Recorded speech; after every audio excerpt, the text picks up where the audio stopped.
기도를 배우는 중에 있습니다. 지난주에 우리는 주기도문의 첫 문장 하늘에 계신 우리 아버지여 이 말을 배우게 되었습니다. 그러면서 이 말에 하늘이 무엇인지, 하늘에 계신다라고 하는 것이 어떤 의미인지, 또 왜 하나님을 아버지라 부르는지에 대해 살펴보았던 것이지요. 이제 우리는 하나님을 부르는 이 첫 문장을 지나서 첫 번째 세 개의 강구, 그러니까 당신의 이름이, 당신의 나라가, 당신의 뜻이 이렇게 되어지는 이 세 강구에 대해서 살펴보려고 합니다. 미리 말씀드릴 것은 조금 생각하셔야 됩니다. 좀 많이 생각하셔야 이 설교가 말하고자 하는 바를 이해할 수 있습니다. 또는 주기도문이 우리에게 가르치는 기도의 특성이 무엇인지를 이해할 수 있습니다. 조금만 생각해 보시면 주기도문의 첫 번째, 두 번째, 세 번째 강구는 좀 이상하다 하는 느낌을 가지게 되어 있습니다. 강구라는 것이 무엇입니까? 강구라고 하는 것은 내가 바라는 것이 있어서 그 바람을 알리는 것입니다. 저 이거 원해요. 저 이렇게 되었으면 좋겠어요. 또 이렇게 되어지기를 정말 간절하게 소원해요. 이런 것들이 강구지 않겠습니까? 그런데 내가 원하는 첫 번째, 두 번째, 세 번째 강구의 내용을 우리 예수님께서 가르쳐 주실 때 뭐라고 가르쳐 주시냐면 당신의 이름이, 당신의 나라가, 당신의 뜻이 이 땅에 이루어지기를 원합니다. 이렇게 강구하라고 가르치는 것입니다. 여기서 좀 고민스러운 첫 번째 우리의 고민은 이게 강구가 되느냐 하는 것입니다. 만약 이것이 강구라고 한다면 우리는 좀 많은 부분에 있어서 하나님에 대한 우리의 지식을 점검해야 합니다. 예컨대 우리의 기도가 하나님의 이름을 빛나게 한다? 다르게 얘기하면 우리가 기도하지 않으면 하나님의 이름은 빛나지 않는 것인가? 이것을 생각하게 된다는 것이죠. 주님의 나라가 이 땅에 임하기를 원합니다. 이렇게 강구하라는 것입니다.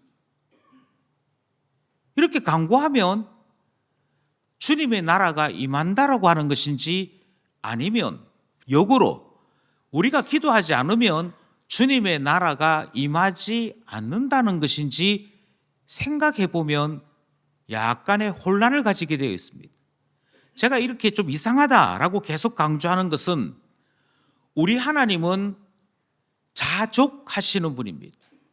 하나님이 자족하시다라고 하는 것은 다르게 말씀드리면 누군가의 도움이 필요한 분이 아니다라고 하는 것이고, 하나님께서 이스라엘 백성들에게 자신의 이름을 알려주실 때 하나님의 이름은 여호와였습니다.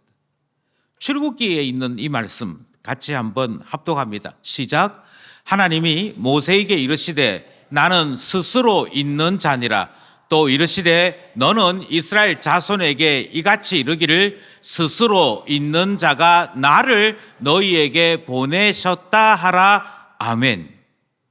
하나님은 우리의 기도가 있을 때는 힘이 막 나는 분이고, 하나님은 우리가 기도할 때 그제서야 하나님의 나라가 하늘에서 그리고 이 땅으로 내려오는 그런 것이 아니다라고 성경이 말씀하지 않습니까? 하나님 어떤 분이시냐면 누군가의 도움 없이 하나님께서 스스로 하늘과 땅을 만드셨습니다. 하나님께서는 자족하시기에 그 어떤 대상도 필요하지 않습니다. 말벗이 필요하거나 위로받는 자를 필요하거나 또는 하나님 앞에 박수 쳐야 될 사람들을 필요한 분이 아니다는 것입니다. 그것이 우리가 하나님께로부터 배운 하나님의 이름 안에 계시된 내용입니다. 하나님이 모든 것을 다 충만하게 채우시는 분입니다. 우리에게 있는 모든 것들이 사실상 하나님에게로부터 나왔습니다. 그래서 사도 바울은 하나님을 부요한 자 이렇게도 표현하거든요. 그런데 기도를 가르치면서 자, 기도해야 돼. 하나님의 이름이 빛나도록 기도해야 돼. 이렇게 이야기하는 것이 첫 번째 강구입니다. 두 번째 강구는 하나님의 나라가 이 땅에 임하도록 기도하라는 것입니다. 세 번째 간구는 하나님의 뜻이 하늘에서 온전히 이루어진 것처럼, 성취된 것처럼 땅에서도 성취되도록 기도해야 된다, 이렇게 얘기하는 것이지요. 이렇게 되면 우리가 조금 생각해 볼 때 뭔가 좀 이상한데 라는 생각이 한다는 것입니다. 이것은 출애굽기 3장만의 문제가 아닙니다. 다니엘에 있는 말씀을 생각해 봐도 이 하나님에 대한 이 고백과 예수님께서 가르치신 기도 사이에 연결이 되지 않습니다. 다니엘서 4장 35절 말씀 합독합시다. 시작. 땅의 모든 사람들을 없는 것 같이 여기시며 하늘의 군대에게든지 땅의 사람에게든지 그는 자기 뜻대로 행하시나니 그의 손을 금하든지 혹시 이르기를 내가 무엇을 하느냐고 할 자가 아무도 없도다. 하나님이 어떤 분인지에 대해서 다니엘서는 이렇게 얘기합니다. 하나님은 자기 뜻대로 행하시는 분이에요. 하나님은 자기 뜻대로 행하시는데 하나님께서 오늘 하늘을 한번 하얀색으로 물들여 볼까? 이렇게 할 때 하나님 그러면 안 됩니다. 할 사람이 있느냐? 아무도 없다고 얘기합니다. 하나님께서 하나님의 나라를 하늘 위에 세우시든 하나님께서 하나님의 나라를 이 땅에 세우시든 하나님이 하시겠다 하면 되는 겁니다. 그런데 예수님은 기도를 가르쳐 주시면서 너희들이 기도할 때 이렇게 기도해. 먼저 하나님의 이름을 위해 기도해. 두 번째로 하나님의 나라를 위해 기도해. 세 번째로 하나님의 뜻이 이루어지도록 기도해. 이렇게 가르치시더라는 것입니다. 그렇다면 여기서 우리는 질문해야 하는 것이지. 도대체 주기도문이 왜 이것을 기도하라고 했을까? 네, 우리의 질문은 이것입니다. 만약 우리가 주기도문을 배우면서, 주기도문을 통해서 기도를 배우면서 먼저 하나님 이름 부르고 그 다음에는 하나님의 나라를 위해 기도하는 거야. 하나님 나라를 위해 기도한다는 것이 하나님 이름이 빛나기를 원합니다. 하나님의 나라가 이 땅에 세워지기를 원합니다. 하나님께서 원하시는 뜻이 이루어지기를 원합니다. 이렇게 기도하는 것으로 이해하신다면, 그리고 그와 같은 단어나 문장을 이야기하는 것으로 우리의 기도가 주 기도문에 일치한다, 이렇게 생각하신다면 저는 분명하게 말씀드립니다. 주 기도문을 오해하고 계시는 것입니다. 먼저 우리가 제일 처음 기도해야 될 제목, 이름이 거룩히 여김을 받으시옵고 라고 하는 이 기도 문장부터 생각을 다시 한번 천천히 하셔야 됩니다. 하나님의 이름이 무엇입니까? 하나님의 이름은 원래 없습니다. 그냥 하나님은 스스로 계신 자입니다. 우리 모두가 이름을 짓기 이전에도 하나님은 계셨고, 우리가 하나님의 이름을 기억하는 동안에도 하나님은 어제와 오늘이 동일하게 우리 가운데 계신 분입니다. 그런데 우리가 하나님을 때로 전능하신 분, 때로 지존하신 분, 이렇게 이름을 붙이는 것은 하나님의 이름이 그것이기 때문이 아닙니다. 저의 이름은 잘 아시는 대로 장재현입니다.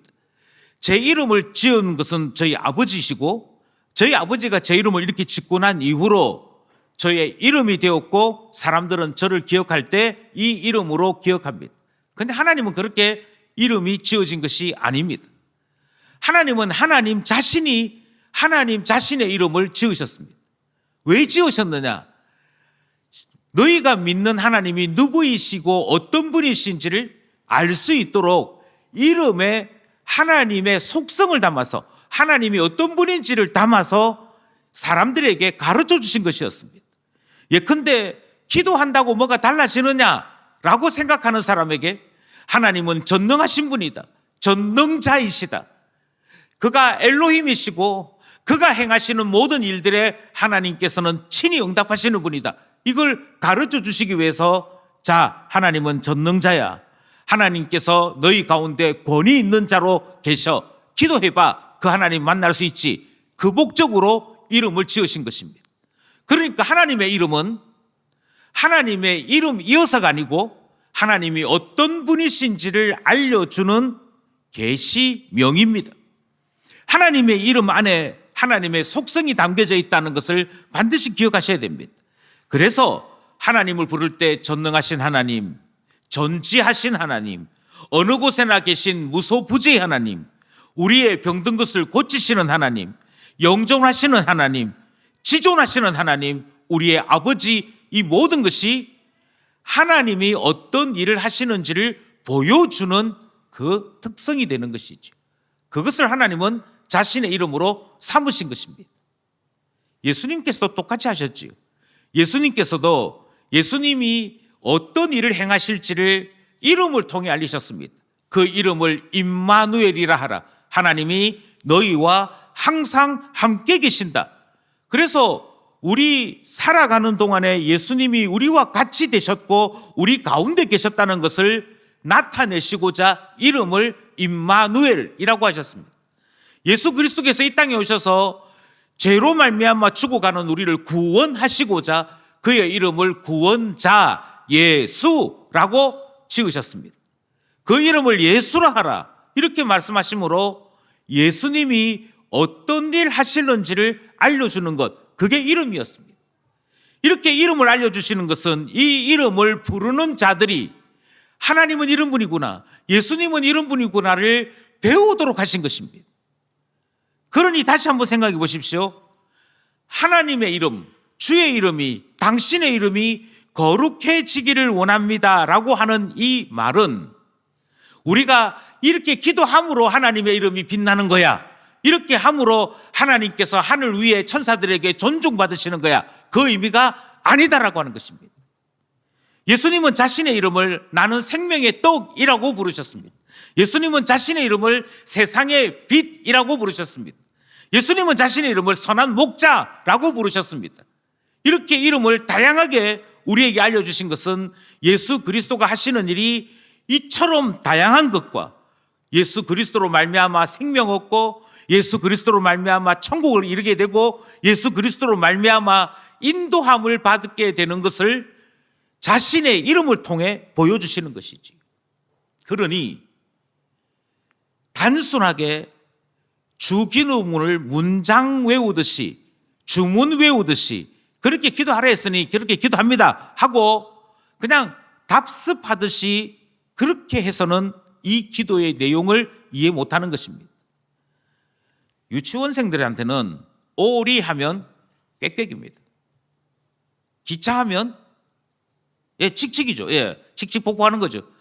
이렇게 단순하게 이거는 이거, 이거는 이거 이렇게 이해하면, 다시 말씀드립니다, 주기도문을 1000번, 100번, 10,000번을 갖다가 암송한다 할지라도 기도를 가르치시고자 했던 예수님의 뜻하고는 상관이 없게 되는 것이죠. 그러니 다시 한번 생각해 보십시오. 이름이 거룩해지도록 기도하라, 이것이 무슨 의미일까요? 두 번째도 마찬가지지 않습니까? 나라가 임한다라고 얘기할 때 나라가 임한다는 말의 또 다른 표현은 하나님의 통치가, 하나님께서 하나님 나라의 주인 되심이 드러나도록 해야 한다라고 하는 말씀인 것이죠. 그런데 하나님의 나라를 누가 세우십니까? 하나님께서 하나님의 나라를 친히 세우시고 그 나라에 복을 주시기도 하고 그 나라에 망하게 하시는 하나님의 벌을 내리심도 하나님 손에 의해서 일어나는 일이지요. 이스라엘이 하나님의 나라로 부름받았으나 이스라엘을 나라가 되게 하신 분도 하나님이시고 그 이스라엘이 언약에서 배반하여 하나님을 떠날 때 그 나라를 찢어 벌하시는 분도 하나님이셨습니다. 이렇게도 말을 듣지 않게 되자 하나님께서 포로로 보내어 흩어버리신 분도 하나님이십니다. 그러니까 우리가 기도할 때 하나님의 나라가 강해지거나 우리가 기도할 때 하나님의 통치가 분명하게 드러나거나 그러는 것이 아닙니다. 하나님은 자의로, 하나님은 자기 뜻대로 하나님의 나라를 세우시기도 하시고 하나님의 나라의 위엄을 보이시기도 하시는 분입니다. 특별히 하나님의 통치는 하나님 저를 좀 통치해 주십시오 한다고 통치되는 게 아닙니다. 하나님은 자기 뜻대로 통치하십니다. 하나님은 자기 뜻대로 통치하실 때 누군가에게 물어보거나 누군가의 동의를 구하거나 하시지도 않습니다. 그렇다면 여러분, 왜 예수님은 주기도문에서 기도를 가르쳐 주시면서 자, 기도를 하려면 하나님의 나라를 구하는 기도해야 돼, 이렇게 가르치신 걸까요? 주의 나라가 임하기를 원합니다. 먼저 그의 나라를 위해 기도합니다. 하나님의 나라가 강해지기를 원합니다. 힘이 세어지기를 원합니다. 그렇게 기도하는 것이 구체적으로 어떤 의미일까요? 생각하셔야 됩니다. 그래야 주기도문이 우리에게 가르치는 바를 이해할 수 있습니다. 세 번째도 마찬가지지요. 하나님의 뜻이 땅에서 이루어지도록 기도하라. 예수님 그렇게 말씀하셨습니다. 하나님의 뜻이라고 할 때 이 하나님의 뜻은 예정과 관련되어 있는 뜻이 아닙니다. 하나님이 예정하셨는데, 미리 정해놓으셨는데 그게 이루어지도록, 그게 미스나지 않도록 하나님 앞에 기도해라, 그런 의미가 아닙니다. 여기서 말하는 하나님의 뜻이라고 얘기할 때 그것은 하나님께서 사랑하는 것, 하나님께서 공의를 원하시는 것, 이런 것들을 이야기합니다. 하나님의 말씀이 말씀대로 이 땅에 이루어짐, 그러니까 하나님의 나라가 하나님의 통치라고 한다면 그 통치로 말미암아 이 땅에 반드시 나타나야 할 하나님의 영광에 대한 것이 하나님의 뜻을 구하는 기도입니다. 그래서 주님이 살아계신 것을 나타내 주십시오, 이런 것들이 하나님의 뜻을 구하는 기도가 되는 것이지. 질문해야 합니다. 만약 이 질문이 일어나지 않는다면 저는 단언컨대 주기도문을 주문과 같이 암송할 뿐 기도를 가르치기 원하셨던 주님의 원래의 뜻에서는 멀어지고 만다 하는 것이죠. 그렇다면 이 세 강구를 우리가 어떻게 이해해야 될 것인가? 그것은 강구로 이해해서는 안 되고 신앙 고백으로 이해하셔야 됩니다. 다시 말씀드리지만 강구란 내가 간절히 원함으로, 내가 그것에 대하여 간절히 구함으로 그것이 이루어지게 되는 것, 그런 의미를 가지고 있습니다. 그런데 하나님의 이름이든 하나님의 나라이든 하나님의 뜻이든 그것은 강구의 대상이 아닙니다. 하나님께 스스로 하시는 것이지. 그럼에도 불구하고 기도하라고 하신 뜻은 무엇이냐? 그것은 철저하게 너 하나님을 이렇게 고백할 수 있니? 라고 하는 질문을 깔고 있는 것입니다. 하나님의 이름이 빛나기를 원합니다. 누가요? 제가요. 하나님, 저는 하나님의 이름이 빛날 때, 하나님의 이름이 온전히 나타나게 될 때 너무 기쁠 것 같습니다. 그 얘기거든. 그러니 강구가 아닙니다. 정확하게 말하면 하나님은 이걸 원하시니 너 이것을 신앙 고백할 수 있니? 너 이것에 대하여 동의할 수 있니? 라고 하는 것을 물으시는 것과 같은 것이지. 하나님이 다스리시는 그 나라가 가장 아름다운 나라입니다. 하나님의 나라가 이 땅에 나타나는 것이 우리가 누리는 최고의 영광입니다. 그것에 대해서 동의할 수 있느냐는 거예요. 하나님이 원하시는 뜻, 내 뜻 말고요. 하나님이 원하시는 뜻이 이 땅에 이루어지는 것, 그것에 대하여 저는 너무도 소원합니다.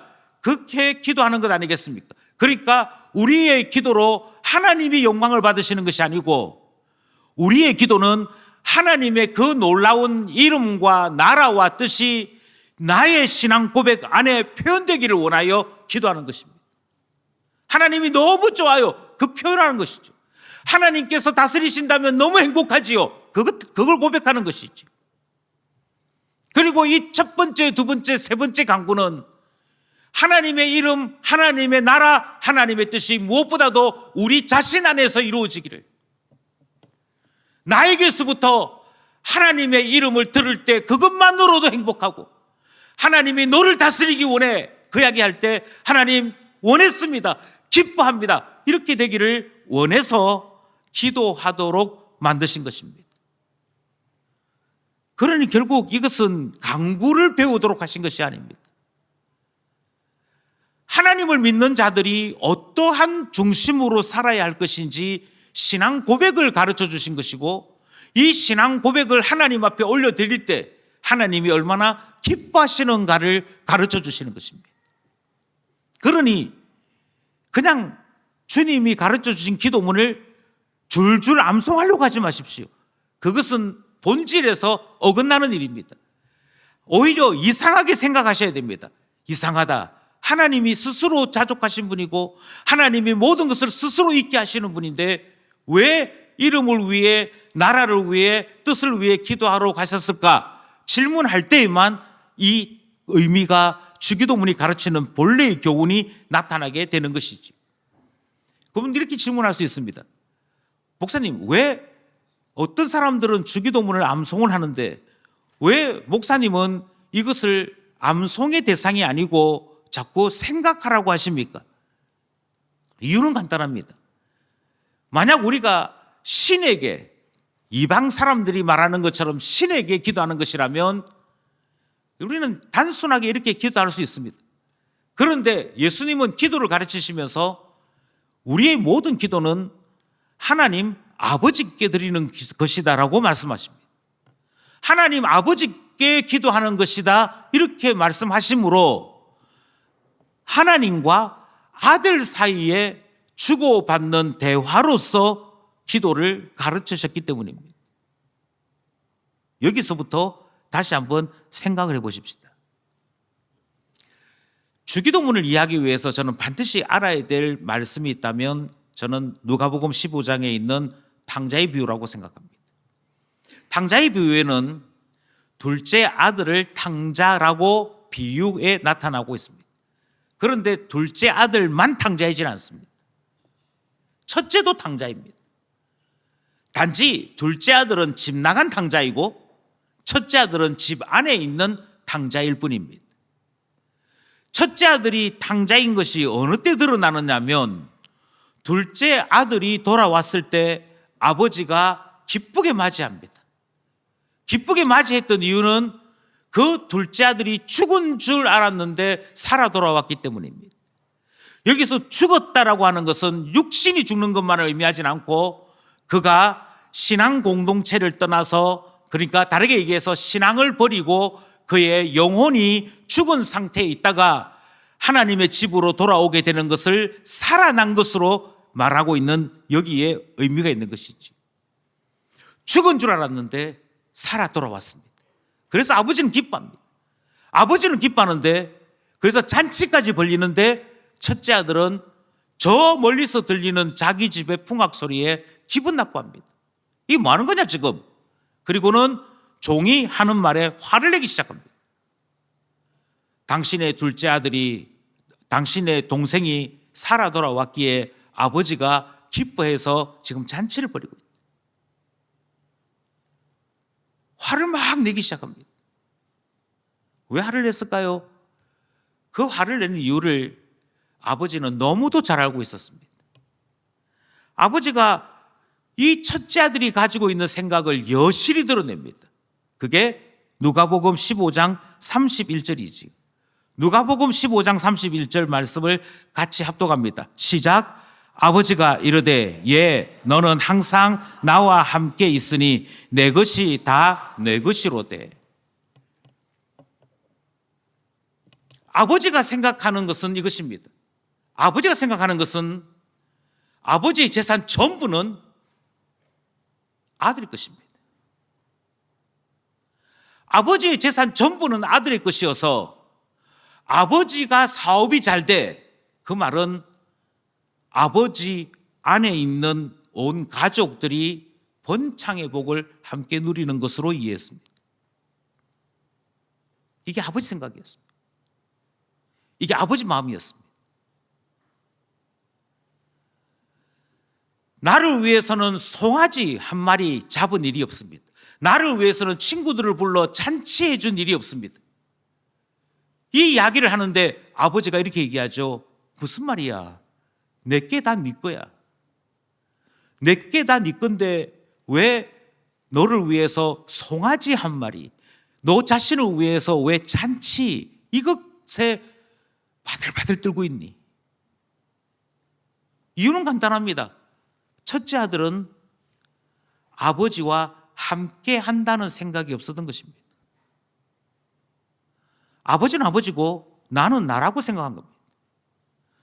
나는 나고 아버지는 아버지다 보니 아버지의 재산 중에 내게 올 몫을 기다리고 있는 것은 동생과 마찬가지더라는 것입니다.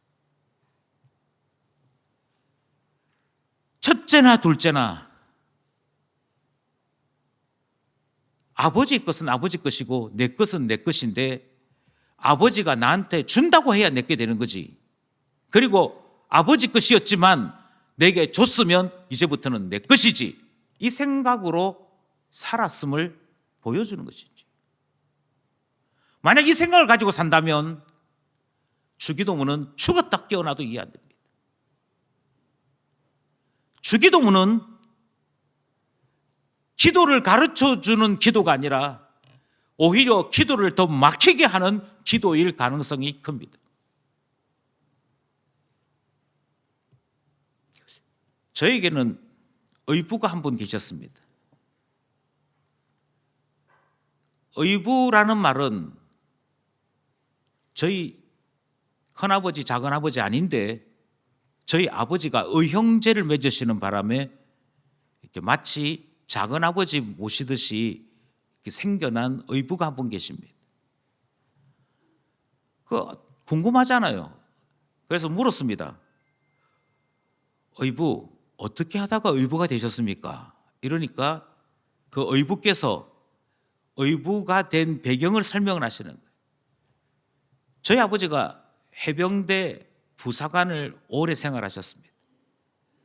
해병대 부사관으로서 해군과 함께 상륙작전을 여러 번 지휘하셨습니다. 그러니까 해군 군함이 어디 왔고 거기서부터 LST를 언제 도출시키고 함포는 언제 쏘고 이런 것들을 저희 아버지가 작전을 짜는 것이지. 그러면 거기에 따라서 해병대가 움직이고 해군이 움직여서 상륙작전 훈련을 해드렸습니다. 그 모습을 보고 저희 의부가 반했다고 얘기했어요. 표현이 그랬어요. 반했다고. 그러면서 뭐라고 말씀하시냐면, 야, 너희 아버지 같은 분이 없어. 그렇게 얘기해요. 제가 뭐라고 얘기했냐면, 와, 우리 아버지 진짜 대단하다. 이렇게 얘기했습니다.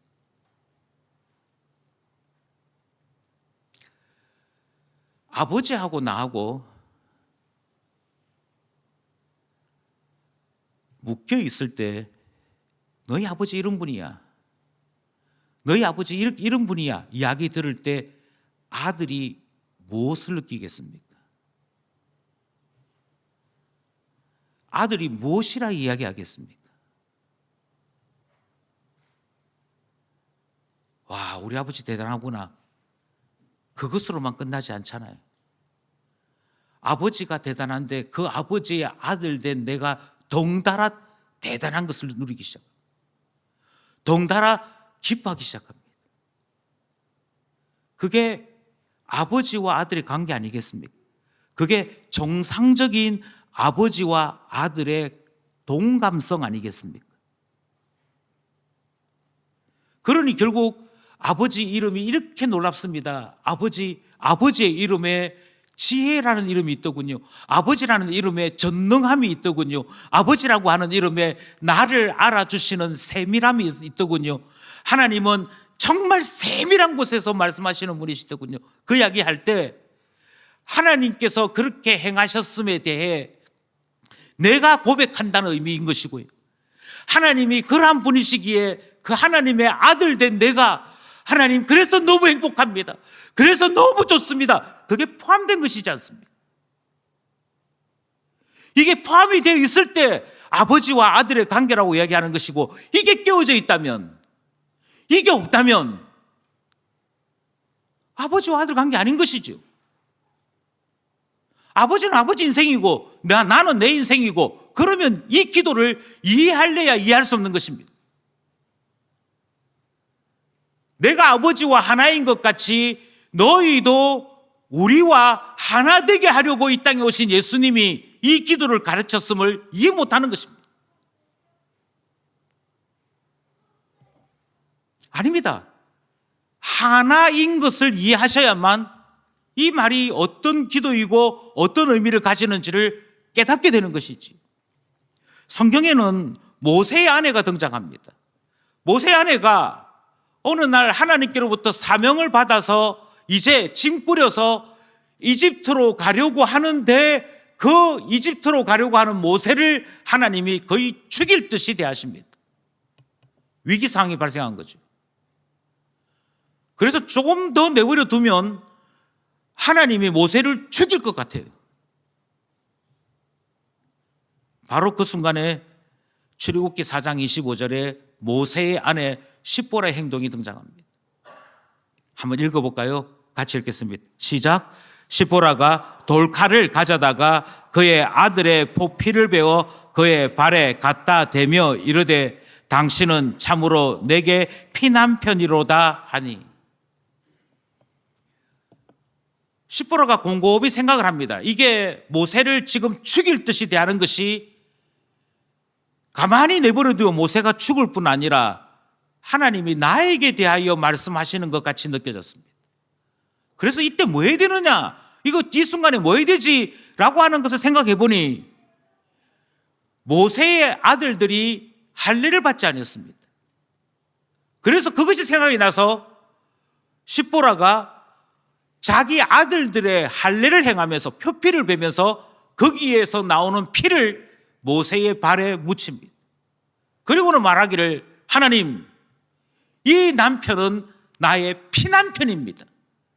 피라고 하는 것은 항상 생명과 관련이 있습니다. 이 피남편이라고 말을 할 때 이가 죽으면 나도 죽는 것과 같습니다. 이의 생명이 내 생명과 같습니다. 그러면서 그 피로 하나님의 진노를 멈추게 했던 사건이 있었습니다. 우리는 이 장면을 대하면서 아 맞아, 아담이 하와에게 했던 말이 있었지, 이젠 더 이상 둘이 아니고 한 몸이구나, 내 뼈 중에 뼈요 살 중에 살이구나, 이 말이 이런 뜻이구나 하는 것을 깨닫게 되는 것이지. 그러니 신앙은 본질적으로 하나됨, 결합을 추구합니다. 이것이 하나님을 아는 것이고 하나님에 대한 신앙을 누리는 신자의 원래 태도입니다. 하나님이 따로 있고 내가 따로 있는 것이 아닙니다. 하나님의 그 놀라운 이름을 대할 때마다 나는 하나님에 대한 내 신앙 고백을 굳건히 하는 것이지요. 맞습니다. 하나님, 우상은 없습니다. 다른 신은 없습니다. 하나님만 계십니다. 그게 하나님을 경험한 나의 고백이고 하나님이 듣기 원하시는 고백입니다. 이 고백을 하나님 앞에 드리게 될 때 하나님께서 너와 내가 다르지 아니한데 너 뭘 원하니? 너가 원하는 것 내가 이루마 하시는 것이 기도의 바탕이 되는 거 아니겠습니까? 그런데 어찌 이것을 빼고 이와 같은 사실에 대해서 완전히 생략하고 기도에 대해서 생각할 수 있단 말입니다. 하나님과 내가 하나 되지 않았는데, 하나님과 내가 결합되지 않았는데 여전히 교회 일은 교회 일이고 신앙은 신앙의 일이고 나는 내 삶을 추구하는데 어떻게 이 주기도문을 이해할 수 있단 말입니까?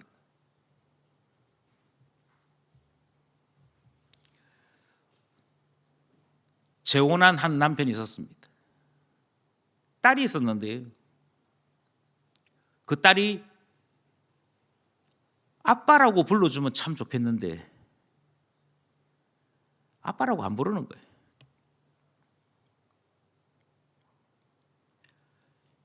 아빠라고 부르진 않고 아저씨라고 부르는 거예요. 그런데 어느 날 아저씨 연 날리기를 하고 싶은데, 연을 날리고 싶은데 도와줄 수 있느냐? 그러니까 내가 가르쳐 줄게. 그래서 연을 만들어서 연 날리기를 합니다. 그런데 저 큰 나무에 쪽으로 보내지 마, 저기에 가서 걸리면 연을 그냥 버리다시피 해야 되니까 저쪽으로 보내서 엉키지 않도록 해야 돼 라고 했음에도 항상 하지 말라는 걸 하지요. 그래서 연이 그만 나무 꼭대기 위에 걸렸습니다. 그러니까 얘가 지가 잘못해놓고 울기 시작하는 거예요. 막 울어요. 나는 연 날리기 너무 재밌었는데 연이 저기 걸렸어. 그걸 지켜보던 그 새 아버지가 있어봐 하고는 나무에 올라갑니다. 나무에 올라가서 연을 잡아서 내려와야 되는데 그만 거기서 떨어집니다. 나무 꼭대기에서 떨어지다가 중간 나무 가지에 걸려 있게 되었습니다. 119를 불렀어요. 119를 불렀는데 멀쩡해요, 사람이. 허리가 부러졌거나 뭐 하지 않고 그냥 거기에 그대로 널브러져 있는 것 같이 딱 사람이 있는 거예요. 그러니까 119가 물어봅니다. 이 안전 요원이 물어봐요. 어디 다쳤습니까? 아니요, 다친 것 같지는 않습니다. 그럼 내려오면 되지, 왜 여기 있습니까? 제가 고소공포증이 있어서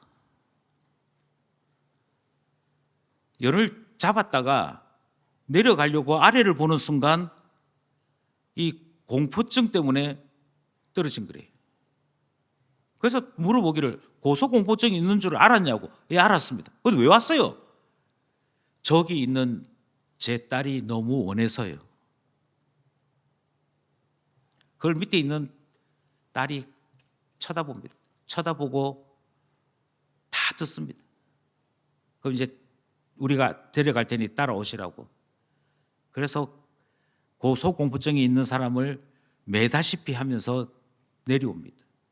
그리고 혹시 모르니까 병원 가기 위해서 이제 앰뷸런스 안에 이렇게 누워 있게 되는데 그 딸이 그 모든 것을 지켜보고 있던 그 딸이 와서는 다친 데 없어요, 아빠, 이러더라는 것이죠. 그러니까 공포증에 질려 있던 이 사람이 그 딸이 자기를 아빠라고 부르는 거기에 모든 근심 걱정을 다 털어버립니다. 그래, 괜찮아. 눈물을 뚝뚝 흘리면서 얘기해요.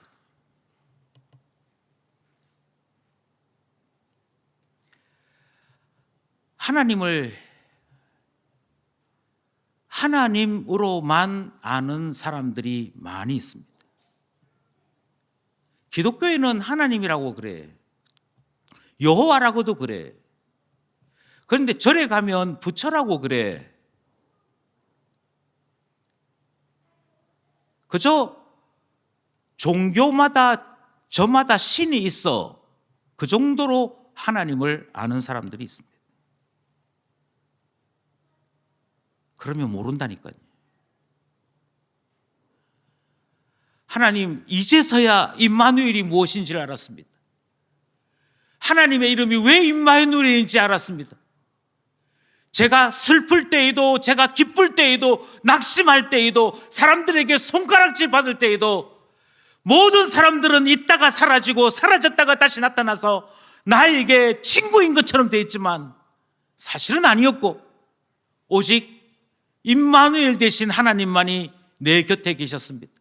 그 놀라우신 하나님을 제가 이제서 고백합니다. 이제서 알게 됩니다. 주님 너무 좋습니다. 임마누엘 하나님 너무 감사합니다. 그게 하나님의 이름이 빛나게 되는 것입니다. 그게 하나님의 이름이 나 안에서, 내 안에서 찬송을 받으시는 것입니다. 그러니 내 기도에 따라서 하나님의 이름이 빛났다가 어두워졌다라고 생각하지 마십시오. 철저하게 신앙 고백입니다. 너는 하나님의 이름이 너의 안에서 빛나게 되어야 될 것을 알고 있니? 그거 물으시는 거잖아요. 그리고 그때다 원하시는 거잖아요. 하나님 앞에 제가 기도합니다. 하나님 앞에 제가 말씀을 드립니다. 저는 하나님이 가장 좋습니다. 그 이야기잖아요. 그러니 기억하십시오. 하나님의 이름이 거룩히 여김을 받으시옵소서라고 하는 이 기도는 하나님의 그 놀라운 능력, 하나님의 그 놀라운 힘, 그 놀라운 사랑이 나의 안에서, 내 안에서 나타나기를 간절히 원하는 그 원함이며 동시에 하나님에 대한 신앙 고백입니다.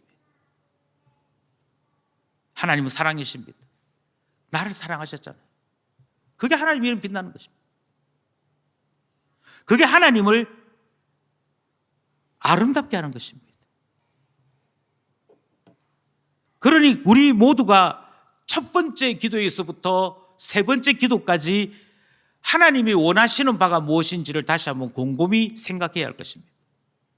나라가 임하신다. 그것을 저는 이렇게 말씀드리고 싶습니다. 하나님, 지금까지는 제가 제 마음대로 살았습니다. 내가 하고 싶어 하는 거고, 내가 기뻐하는 일이면 당연히 하는 거고, 그것이 지금까지 내 삶이었습니다. 그런데 곰곰이 돌아보니 내 영혼에, 내 삶에 하나님이 계시지 않았습니다. 하나님이 계셨더라면 하나님의 통치를 받는 자 되었을 것입니다. 하나님의 나라가 하늘에서 이루어진 것 같이 이제는 내 영혼에 하나님의 통치가 나타나기를 원합니다. 하나님의 통치가 이 땅을 살고 있는 나의 삶의 처소 곳곳에서 나타나기를 원합니다. 그게 두 번째 기도입니다. 그러니 두 번째 기도가 이야기하는 바는 통치에 관한 것입니다. 나는 하나님의 통치를 기뻐하는가? 나는 하나님의 다스리심을 기뻐하는가?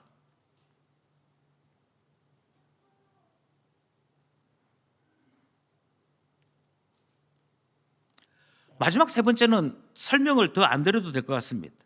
그것은 하나님의 뜻이 하늘에서 이루어진 것 같이 땅에서도 이루어지도록 기도하는 것입니다. 여기서 중요한 것은 내 뜻과 아버지의 뜻은 종종 충돌한다는 것입니다. 하나님의 뜻에 우리가 충돌하게 되는 것은 하나밖에 없습니다. 욕구 때문입니다. 내가 바라는 것이 강하면 강할수록 하나님의 뜻을 묻지 않습니다. 왜 안 된단 말입니까? 우리에게 자유를 주셨잖아요. 우리가 뭘 하든지 정죄받지 않을 자유를 주셨잖아요. 그러면서 자꾸만 내 뜻을 성경 여기저기에 있는 성경 구절로 갖다 붙이고 막 강조하기 시작합니다. 하나님 아버지의 뜻이 무엇이었는지를 살피지 않습니다. 하나님께서 원하시는 것이 무엇이었는지는 생각하지 않습니다. 그저 내 뜻입니다. 나이 가고 싶어요. 그럼 그게 해야 돼요. 마치 초등학생 어린 아이가 피아노 학원에 친구 따라 놀러 갔다가 갑자기 와서는 나도 피아노 배우고 싶어. 뻔히 보이잖아요. 2달 하다가 말 거, 1달 하다가 말 거. 태권도 도장 가서는 나 태권도 하고 싶어. 어느 날은 그거 안 하면 죽을 듯이 방바닥 뒹굴면서 태권도 했다가, 어느 날은 또 했다가 나 유튜브 할래 했다가, 도대체 어느 장단에 춤춰야 됩니까? 내 뜻대로 해서 일이 엉망이 되었으면 반성이라도 할 줄 알아야 될 텐데, 우리는 우리가 고집했던 지난날의 삶에 대해서 돌이킴이 없습니다.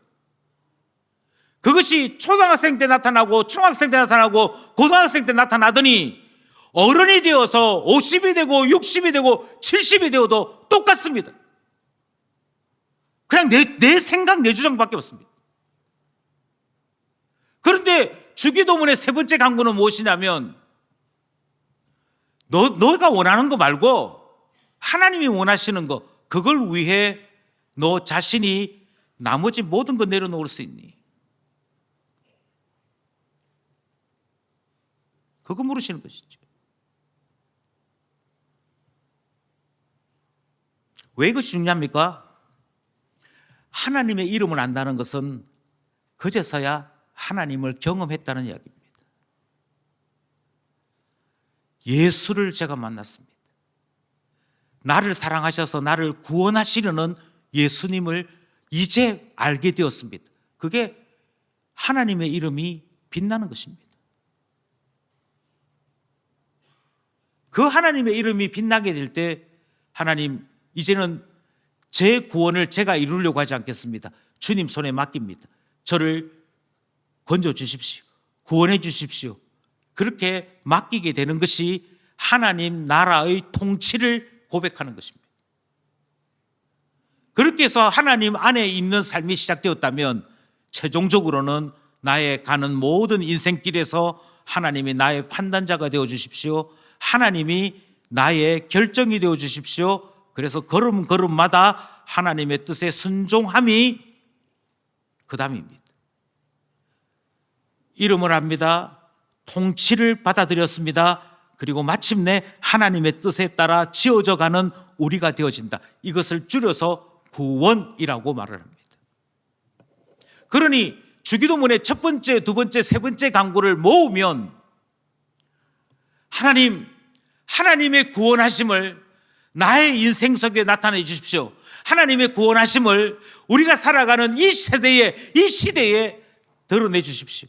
그래서 하나님을 아는 자 되게 해주시고 하나님의 통치를 받아들이는 자 되게 해주시고 하나님의 뜻대로 살아가는 저희와 저희 세대 되게 해주십시오. 기도하는 것이 주기도문의 첫 번째, 두 번째, 세 번째 강구 내용이 되는 것입니다.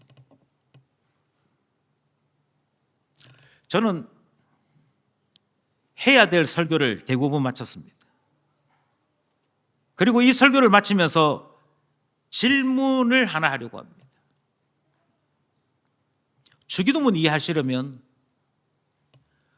아버지와 아들이 결합되어 있어야 된다, 하나 되어 있어야 된다라고 말씀을 드렸지 않습니까?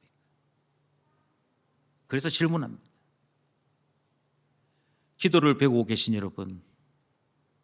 여러분과 하나님의 관계는 어떤 관계입니까?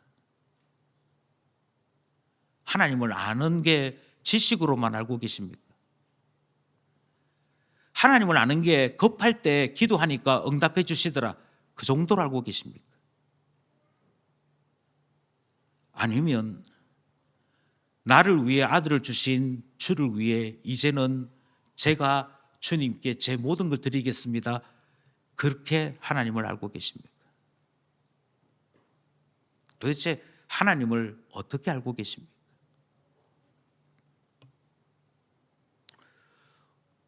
우리 사람들이 주고받는 말 가운데 시집간 딸은 도둑이다 하는 말이 있습니다. 그런데 좀 이상하지 않습니까?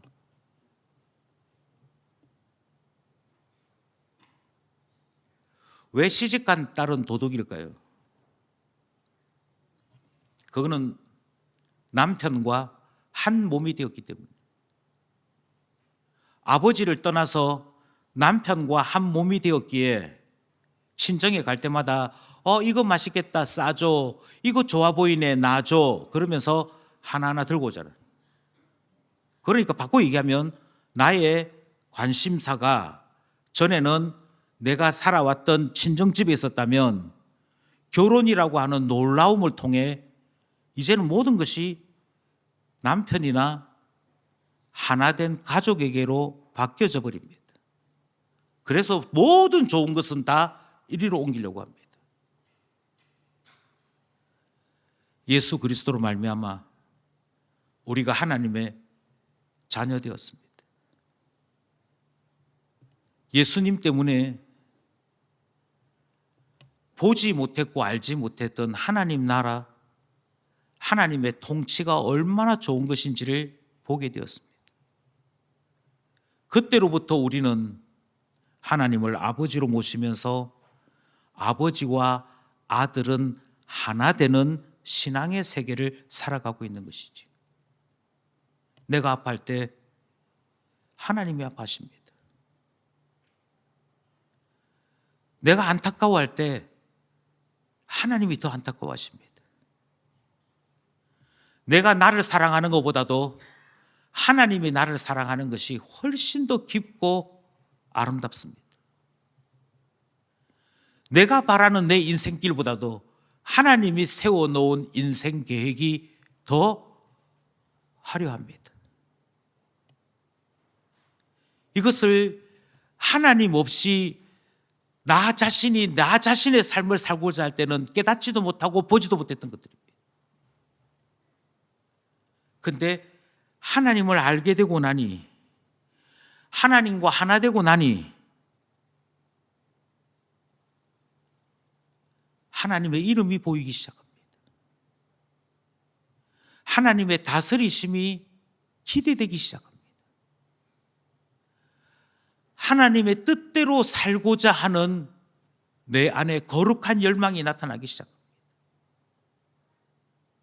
그리고 마침내는 하나님, 제가 하나님 자녀로 살아가는 동안에 하나님의 이름이, 하나님이 더 찬송받으시는 분 되셨으면 좋겠습니다.